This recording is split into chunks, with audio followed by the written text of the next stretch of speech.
বর্ষা হাতে ভরসা পায়ে সদাই নিরুদ্দেশ হওয়ার চেষ্টা করলে আইন রক্ষাকারী সংস্থার খপ্পরে পড়ার সম্ভাবনাই বেশি। আমি নির্বিবাদী মানুষ, মুরগি কাটা দেখলেই মন খারাপ হয়ে যায়।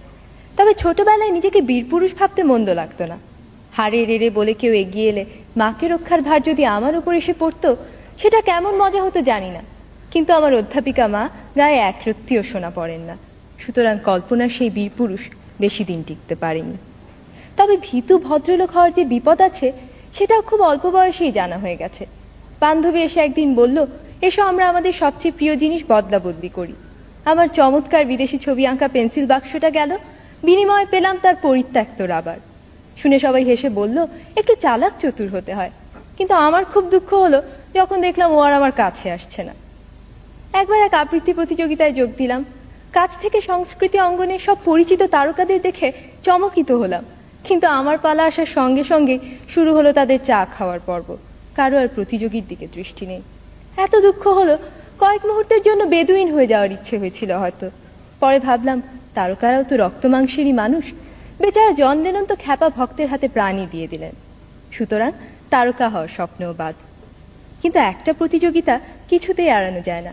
অনেক খাটুনির পরও পরীক্ষার হলে বসে মনে হচ্ছিল, বড় নড়বড়ে পরীক্ষার্থীরা আসনটা, যে কোনো অপ্রত্যাশিত ব্যাপারই ঘটে যেতে পারে। হলেও তাই, কম্পিউটারের কুয়াশায় হারিয়ে গেলাম।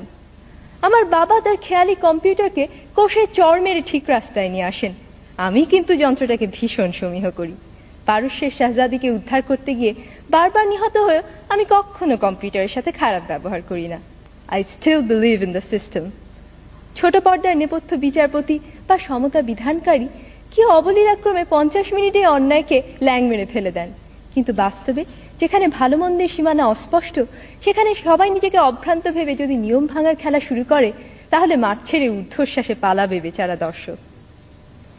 ইহার চেয়ে হতেম যদি না, আমি তো ভালোই আছি একটা ভীতু সাধারণ মেয়ে হিসেবে।